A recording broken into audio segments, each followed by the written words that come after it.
Hello and welcome to my channel. Today I am doing a video on Docker application for creating an open source central logging platform. I created this application and named it BlackESK. It is a combination of Elasticsearch, Syslog-ng, and Kibana. This package comes with an install script that basically builds the whole application without user input. First, I will do a demo of the installation, and then I will go over different configuration and features of this application. I'm really excited for this BlackESK SIM and look forward to add a lot of features to turn this basic open source central logging platform to a full-blown SIM platform which can be used for small to medium-sized environments. This is also a good deployment for our own home labs and our internet infrastructure that some of us may have. Without further ado, let's jump right in. I'm on the BlackESK Git repository. Let me go ahead and copy the URL and clone it to a temporary folder here. Clone. The repository contains everything that is needed to get this instance up and running. You go ahead and log into the BlackESK folder here. And as you can see, there are a bunch of files and directories. The most important one for us for now is the install.sh script. And also there is an uninstall.sh which can be used if you run into any errors and have to start over. You should barely have to do that, but just in case you run into any issues, it's there so that you can start over. Also, notice that there is no execute permission on this script, so we would run it with sh in the beginning. So let me go ahead and run the sh install.sh, and it errors out saying that, or it just gives you the usage instruction. You can run the install.sh scripts either with a single dash node option or a multi-dash node option. Let me go ahead and run it in the single node mode for this demo. Oops, sorry, that was install.sh. As you can see, it starts by creating the certificates for the cluster.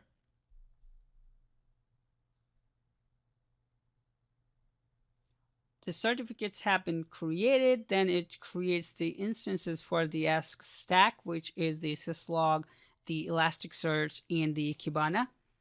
Every time it creates these instances, the installer waits for the Elasticsearch or Kibana to be ready based on whatever it is doing at the moment. So right now, it is waiting on Elasticsearch in order to perform some operations on the Elasticsearch instance. I don't expect you to encounter any issues, but just in case if there is an error, it doesn't, detect the Elasticsearch to be running properly, you can always just run the uninstall.sh and start over.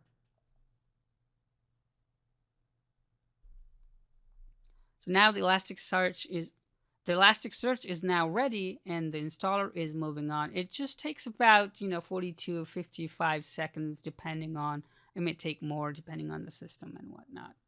Now it's recreating the stack.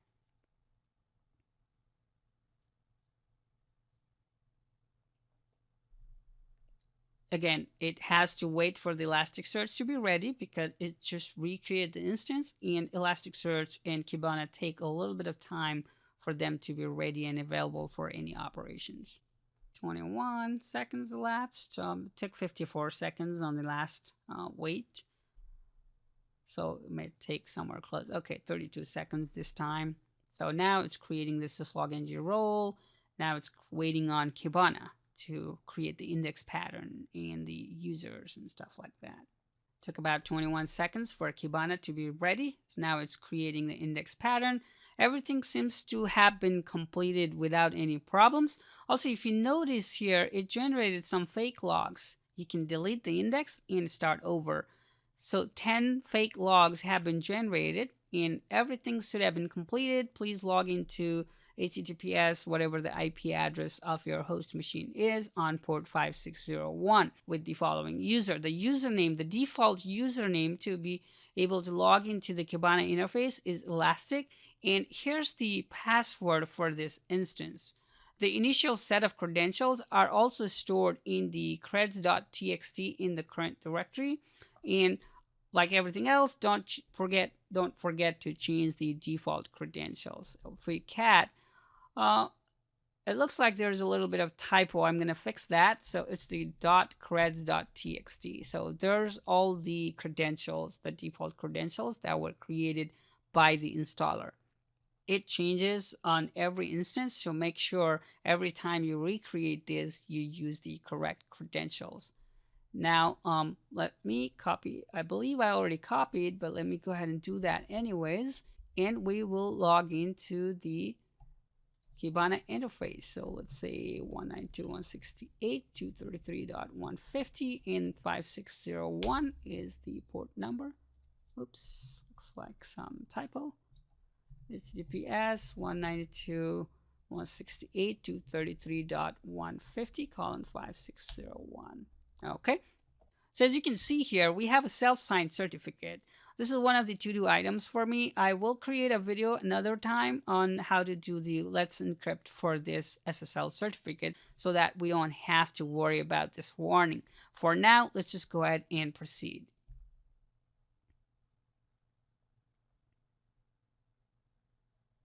Now that we have the login screen, the default username, like the installer said, is Elastic, and I am pasting the password.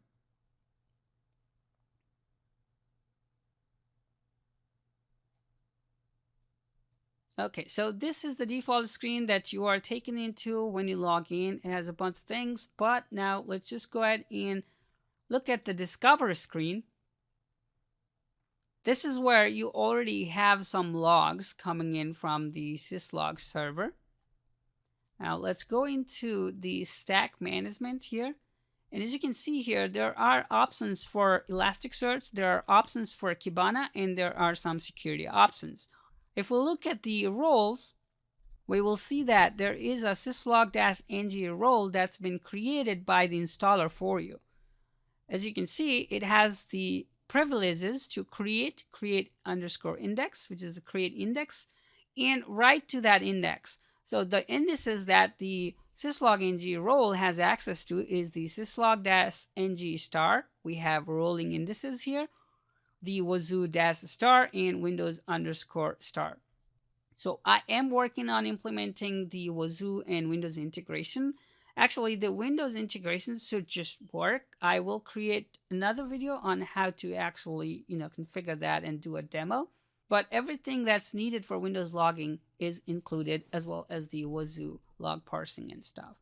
Now that we know that the role has been created, let's go ahead and check the users. And as you can see here, the Syslog-ng user has been created with the Syslog-ng role. So that's how Syslog-ng is able to talk to Elasticsearch and send logs over to those indices. Let's go to the index management on the Elasticsearch here, and you can see there is a Syslog-ng_year, month, and day index. So that's how we're creating the rolling indices on the Syslog-ng, and it just rolls over like every day you will have a new index. That way it's easier to manage, and which is why we created the pattern of _star. Now if we go to the index patterns on the Kibana, you can see that there is the Syslog-ng_star pattern, which kind of includes all the Syslog-ng indexes generated every day. If you look at there, these are all the mappings here, and there's also the time filter field name is ISO date. And you can see there are about 53 different indexes. Now let's go to the Discover interface here. As you can see, we are seeing 41 hits for the last 15 minutes, right? So also, let's go ahead and because the Docker, the virtual machine that I've been working on, I just leave it to sleep and whatnot. So the times may be a little off. So I'll just go ahead and increase the timeline here. 54 logs, and you can see the other indexes got populated, right? So let's go ahead and search for SSH. Oh well, let's go ahead and search for program equals SSHD. And we can see that the SSH program logs are here. And if you look at these logs, the Syslog-ng has already converted the client's IP address to geolocation information. You have the geo point, you have country information, and depending on if the IP location was able to convert, the geo IP was able to convert your IP into the state information as well, you will have that state and state code, all those populated. Remember, this is a fake log generated by our loggen script. So all these, client IPs are random IPs, the usernames are random, the port, source port are random, just to give you a feel for it, right? You could create the dashboard based on the location. You can create world maps and stuff like that. Now that we've seen the stack and we have been able to deploy this instance, let's go ahead and take a look at some of the files and directories in there. BlackESK. So as you can see here, there is an extras directory. It has the logzen.sh shell script and nxlog.sample.conf. The nxlog.sample.conf is a ready to go nxlog sample configuration that you can use with your nxlog installation. If you don't already know, nxlog is a Windows log shipping agent that supports Windows logging. nxlog download, and you can see here, if you go to the nxlog here, you can download the Windows MSI. You can install that and then just drop in the nxlog.sample.conf and replace the default nxlog.conf. And the only thing that needs to be configured is right here and here. So this defines what logs do you want to send over to Syslog, and this is where we convert the logs to JSON format so that the Syslog-ng can then process and send over to Elasticsearch instance. I will do a separate video on the Windows logging, so if you wanted to go ahead before that, just feel free. There's this other script, logzen.sh. So let me go ahead and run the extras, logzen.sh. So if you run it without any options, it just generates 2 logs, but then you can pass in the number, for example, 50, and then it'll generate 50 fake logs. And that those will be sent over to your Elasticsearch instance. Now we see that for program SSSD we have 5 hits. If we refresh, we now have 31 hits. The time and dates may be a little bit off in this instance, but when you have all the times and everything correct, and when you don't send your server to sleep, then you should be fine. That's that for the extras folder. Now, if you look at the Kibana, this is the kibana.yml file. This is the Kibana settings. I do have the encryption key here randomly set. You might want to change this. What this does is this lets you use the alerting functionality of the Elasticsearch or the Kibana. So if you go to alerts and action, if you go to alerts and actions here, it says that you have to set a value for the encryption key in your kibana.yml. Let me see if I didn't do that.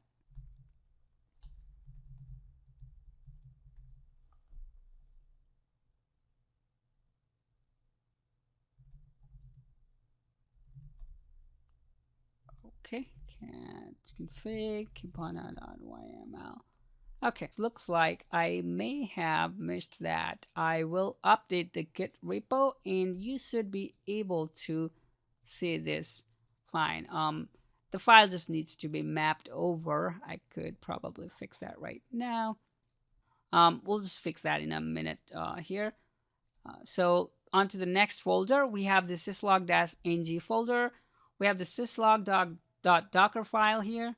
Let me take a quick look here. So it just pulls the Alpine image, builds the syslog-ng, and that's about it. It calls the build.sh script. You can feel free to explore the scripts. But the more important thing is the conf directory. Here we have all these, the certs is just a dummy folder. We have created the volume for holding the certs. there's a feeds directory, and here is known IPs file. So this is a source IP, and if this is present in the host info, if this IP is present in the client IP field, it will map the host info to this value. So depending on your use case, you can adjust that. Then we have the Zeolite 2-city. There is the MaxMind GeoIP database. This is the free version. Feel free to update that for more accurate stuff. There is some lists here. Just an example, tweak, feel free to tweak it, enhance it the way you seem fit. This discard.list has a list of programs that I don't want to log into the Elasticsearch. They will be just dropped. There is blacklist programs, so I'm just dropping croned, for example, in this. Then we have the PatternDB folder, which is an interesting topic by itself. It is used to parse the log messages to extract the information that you would want to be indexed. I will quickly talk about this, but I have a video specially dedicated to the PatternDB. So you can see here there's the XML format, and it maps this, different log items to different index keys. And this is how we are able to here see the, if we go back here,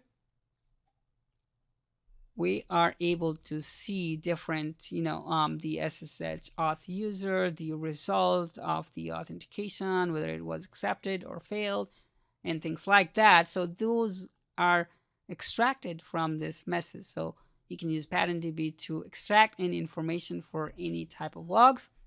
I have included some of the default ones that I could gather from the internet, and I have some that I customized for my own needs, so feel free to use that. If you end up creating your own parsers, I would appreciate if you guys could just send me a sample copy as well.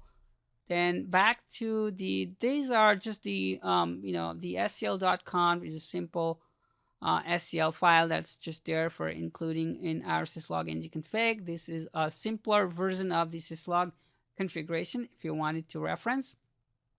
And this is our main Syslog-ng config. I have a separate video on Syslog-ng, so please go ahead and watch that if you would like to learn more about Syslog-ng. I have other videos that go on the details of like the Elasticsearch, Kibana, Syslog-ng, PatternDB, and all those stuff. And if you have any questions, please leave comments below, and I will get back to you as and when I can. I hope this video was useful. If you liked this video, please like, share, and subscribe to my channel. Hit the bell icon to get notified when I publish a new video. This also helps support the channel and keep me motivated for new videos. Thank you for watching, and I will see you in the next one.